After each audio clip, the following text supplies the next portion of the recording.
Welcome to the deep dive.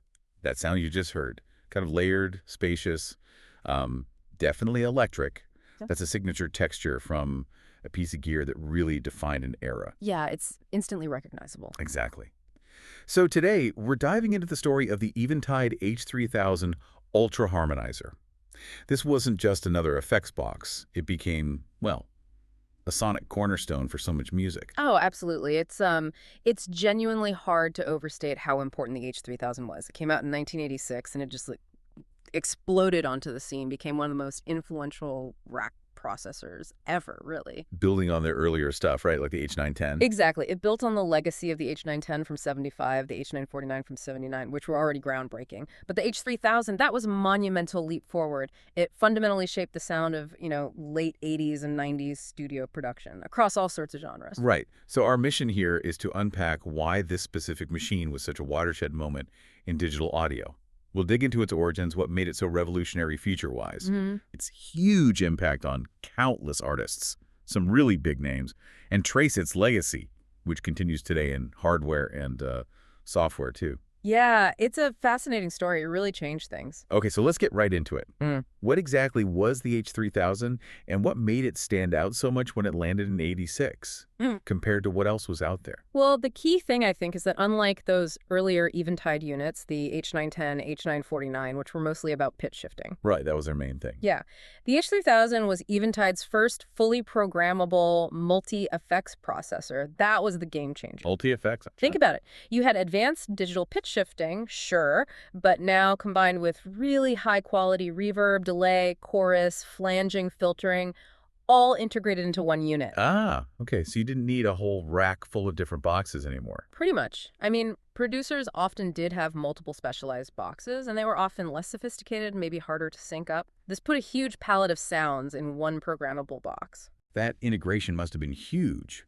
Not just convenient, but it probably changed how people even thought about using effects. Totally. It streamlined workflows massively. And like you said, it sort of democratized these advanced studio effects. Suddenly, one box could do things that previously needed a pile of gear. A paradigm shift. Exactly. It gave producers this whole new sonic toolkit in one place, and it quickly became the box to have in pro studios everywhere, indispensable. Okay, let's get into the tech side a bit. The engine room, so to speak. What was the core technology making the H3000 tick? What gave it that power and versatility? Well, at its heart, it was a true digital multi-effects processor. That alone set it apart. Spec-wise, it ran at either 32 kilohertz or 44.1 kilohertz sampling rates, depended on the specific model, Okay. and used 16-bit processing. Now, obviously, those numbers sound kind of, modest today. Compared to now. But back in 1986, that was absolutely state-of-the-art, seriously cutting-edge stuff. This wasn't just about the numbers, though. It was the foundation for the quality of the sound and the manipulation you could do. It pushed past the older 8-bit limitations or purely analog approaches. So real digital power. Yeah. But how did people actually use it? What was the interface like? Was it easy to get sounds out of? For the time, the interface was pretty advanced. It had a front panel LCD screen. Okay, a little screen. Yeah, for navigating menus and parameters. This gave you really precise control, much more than just simple knobs and switches on older gear.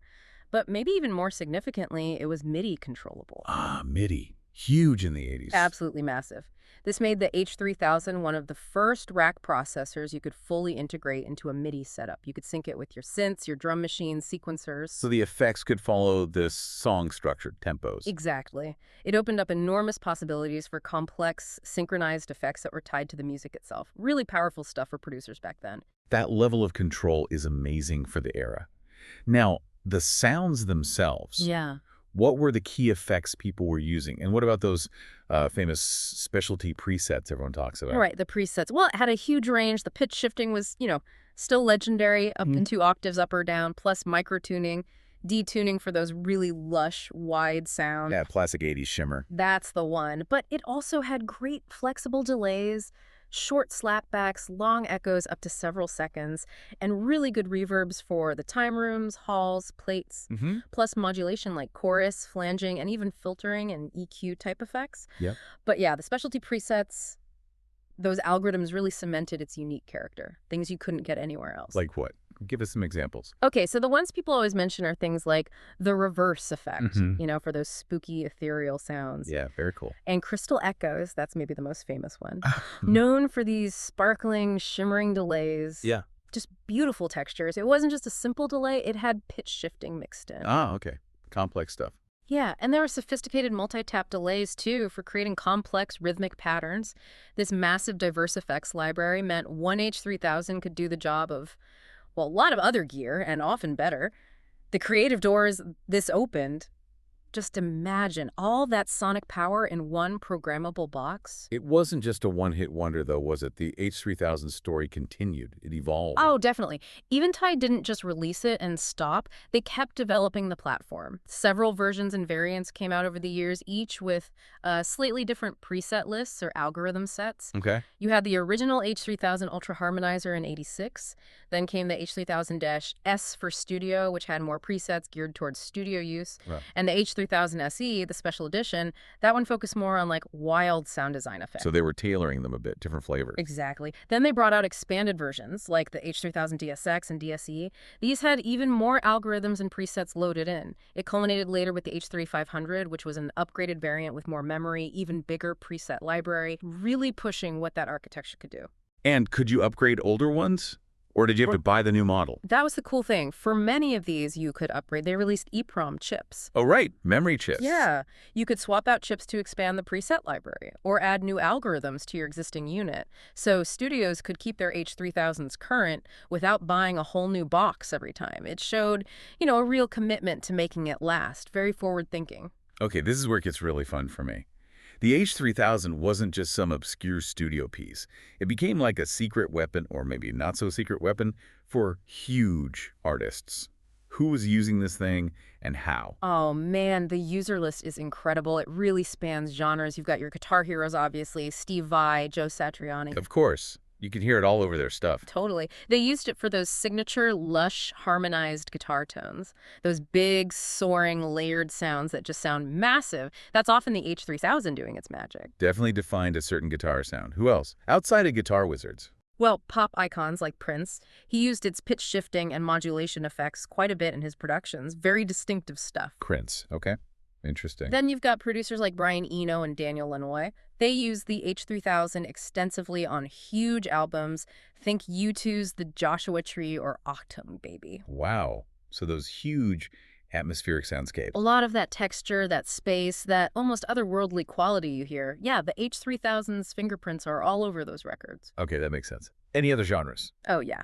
On the complete opposite end of the spectrum, Trent Reznor from Nine Inch Nails, he relied heavily on the H3000. Really? For that industrial sound? Absolutely, for his really distinctive industrial sound design, using its effects to create those, abrasive, glitchy, cutting-edge textures that became such a hallmark of the Nine Inch Nails sound. That's versatility. From U2 to Nine Inch Nails. It really is. And even session legends like Steve Lukather from Toto, he used it for those smooth, classic chorus and detune sounds that just fatten up guitar parts perfectly. Right, that polished LA sound. Exactly. And beyond specific big names, it just became ubiquitous.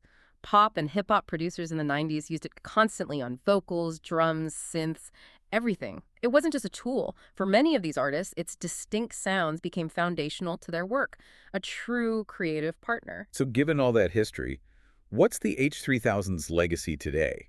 How does it still resonate in modern music production? Its influence is profound, really. You could argue it's set the template for the modern multi-effects processor as we know it. How so? Well, that whole idea of combining lots of different high-quality effects in one programmable integrated unit. Many later legendary units, think the Lexicon PCM series, the TC Electronic 2290, even Eventide's own later processors like the DSP 4000, they were all clearly influenced by the H3000's approach. It kind of defined the category. It really did, and its specific sounds, especially the pitch shifting and detuning, they're still legendary. I mean, Eventide themselves still sell plugins for DWs today called H3000 Factory and H3000 Band Delays. Right, they're directly emulating their own classic gear. Exactly, which tells you how relevant those original algorithms still are, how unique that sound was and still is. So people are still chasing that specific H3000 sound, even with all the powerful digital tools we have now. Absolutely. And here's the really interesting part. The H3000 sound. It's Digital, yes, but it's often described as warm, maybe slightly grainy compared to modern stuff. Grainy. But people like that. They love it. Producers often call it more musical compared to the sometimes, I don't know, overly pristine or clinical sound you get from some modern DSP. It's not about perfect hi-fi clarity. It's about character, texture, a certain vibe. Huh. Character over perfection. Exactly. So yeah, those original vintage hardware units, they're still highly sought after and used in top studios around the world. And like we said, the plugins make that sound accessible to everyone working in a DD today. It connects a whole new generation to that legacy. That's fascinating, isn't it? The idea that a sound characteristic from decades ago, maybe even technically imperfect by today's standards, like being grainy, Yep. is actually seen as desirable as musical. It really highlights that in music creation, sometimes the vibe, the feel, the unique sonic signature is way more important than just absolute technical perfection. How it feels. Couldn't agree more. It's about the magic it adds.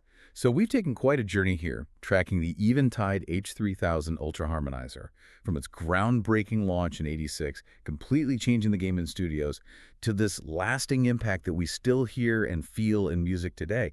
It really did shape an era. It absolutely did. And, you know, the H3000 wasn't just a random collection of effects thrown together. It was a real vision for how digital audio could be integrated, how it could be programmable, and how it could be made accessible to artists and producers. It fundamentally shifted the landscape of recorded music, and its effects are still being felt decades later.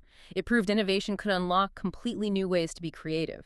Definitely. So thinking about that unique musical, maybe even grainy sound that people still chase, here's something for you, the listener, to think about. We spend so much time now chasing pristine, perfect audio quality. What technology that we consider state-of-the-art today do you think, maybe 30 or 40 years from now, people might look back on and celebrate specifically for its unique character? Maybe its flaws, its graininess will become the thing people want. That's a great question. What current perfection will become a desirable vibe later? Something to ponder. Yeah. And we really encourage you, go back and listen to some of those artists we talked about, U2, Prince, Nine Inch Nails, Steve Vai. Put on some headphones and listen specifically for those H3000 textures. You might hear those songs in a whole new way now. Yeah, listen for that shimmer, that space, those weird pitch things. It's in there. Thanks for diving deep with us today.